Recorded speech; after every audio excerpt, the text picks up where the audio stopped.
Pagi. Baik, sebelum memulai pelajaran pada hari ini, kita akan membaca doa yang dipimpin oleh ketua kelas. Sebelum memulai pelajaran, marilah kita berdoa menurut agama dan kepercayaannya masing-masing. Berdoa dimulai.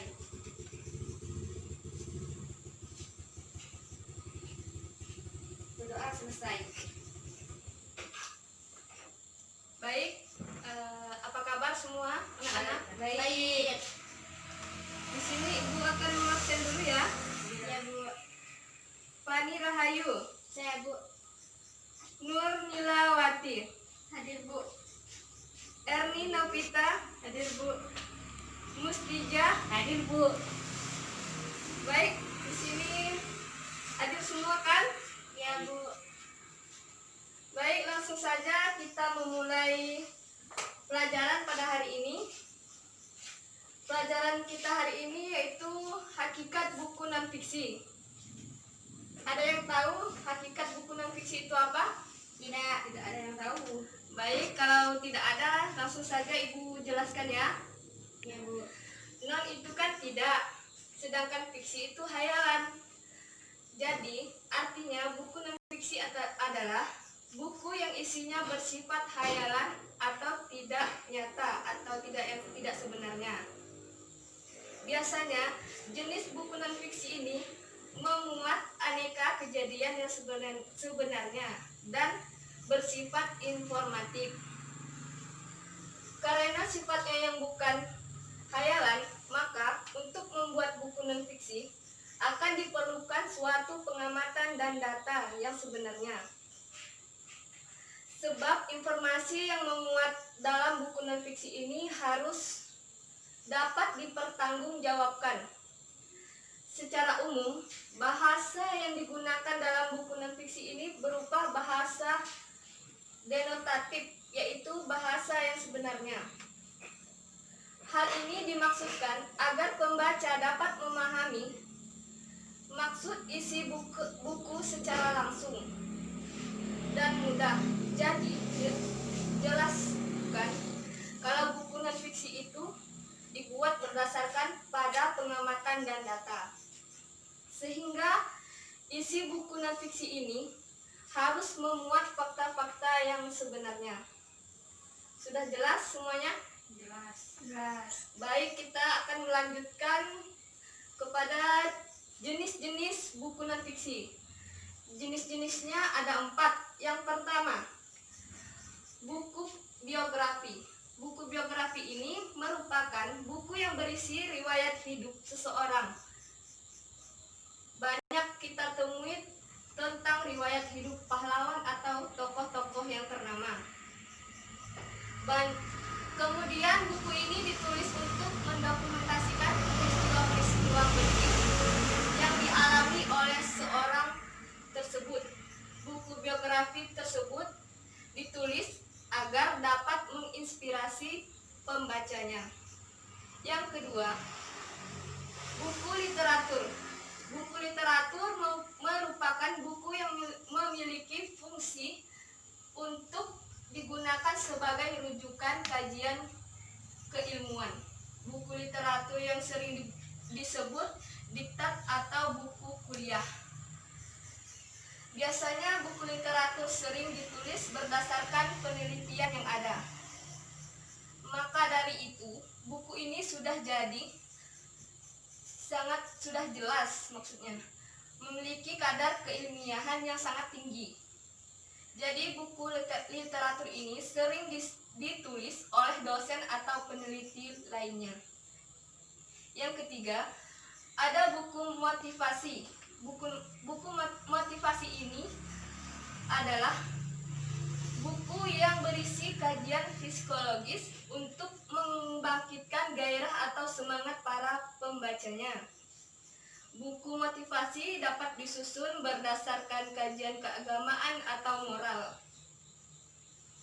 Biasanya buku ini sering ditulis oleh entrepreneur. Tulisan-tulisannya merupakan kiat-kiat membagi semangat. Setelah para entrepreneur ini mencapai satu titik keberhasilan setelah melewati proses yang panjang. Dengan membaca buku motivasi, pembaca diharapkan mendapat energi baru untuk meneruskan hidup dan semangat untuk terus berkarya. Yang keempat adalah buku pendamping. Buku pendamping ini merupakan buku yang memiliki fungsi untuk mendampingi buku utama.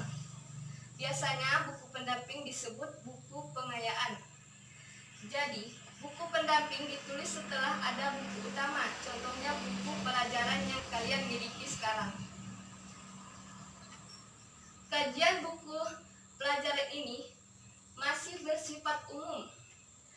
Jadi, bukan pelajaran memerlukan buku pendamping untuk menjelaskan buku utama, karena ada beberapa bagian dari buku utama yang tidak dijelaskan secara lengkap dalam buku utama tersebut.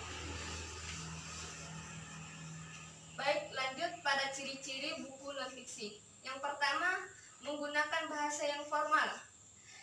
Dalam ciri-ciri ini ada ciri yang paling menonjol, yang sangat menonjol dari segi penulisannya. Buku penulisan disampaikan dengan menggunakan bahasa yang formal, sesuai dengan bahasa yang baik dan benar. Meskipun ada beberapa buku non-fiksi lainnya seperti buku motivasi, buku referensi, dan sebagainya, ditulis dengan menggunakan bahasa yang santai. Walaupun begitu, penulisannya tetap menggunakan bahasa sesuai dengan ejaan EYD. Setiap penerbit memiliki kategori yang berbeda-beda terkait dengan penulisan buku non-fiksi. Ada bahasa baku, ada juga penerbit yang menerima buku dengan penggunaan bahasa yang sesuai dengan karakter penulis, asalkan dari segi penyampaiannya menggunakan ejaan yang baik dan benar. Yang kedua, sifat kata yang digunakan denotatif.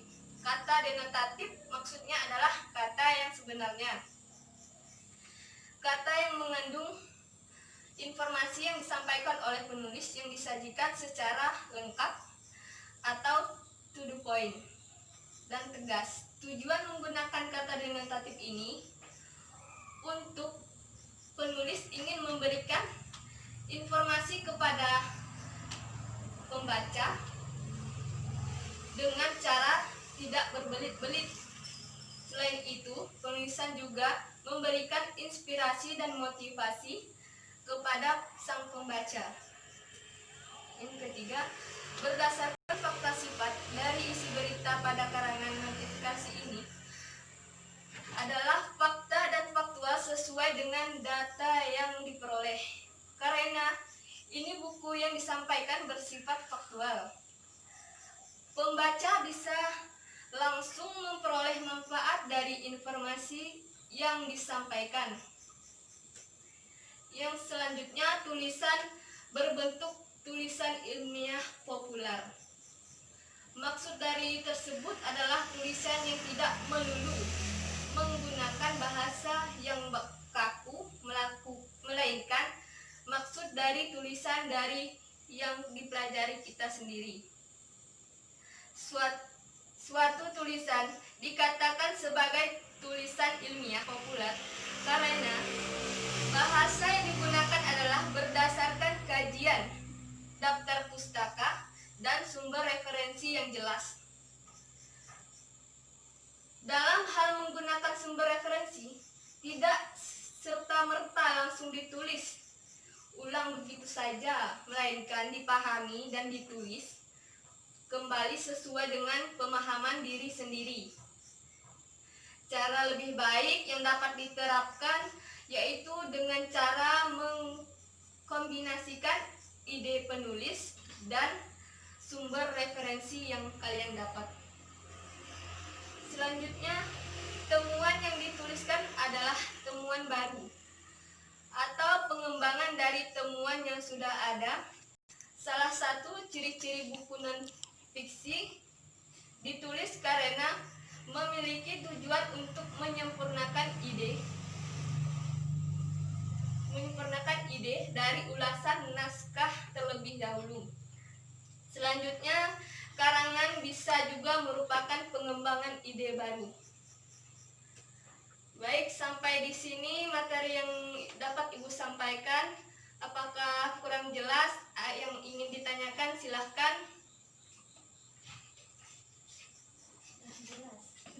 Sudah jelas semuanya? Sudah, Bu. Baik, terima kasih. Terakhir, Ibu akan menyimpulkan isi materi yang telah Ibu sampaikan tadi. Kesimpulannya yaitu buku non-fiksi adalah karangan yang dibuat berdasarkan fakta hal yang sebenarnya terjadi dalam kehidupan kita sehari-hari. Non-fiksi bersifat faktual atau peristiwa yang benar-benar terjadi dalam kehidupan sehari-hari. Hal ini berarti bahwa semua yang terkandung dalam buku non-fiksi adalah nyata dalam kehidupan sehari-hari. Baik, sekian dari Ibu. Kurang dan lebihnya saya mohon maaf. Wabillahi taufiq wal hidayah. Wassalamualaikum warahmatullahi wabarakatuh.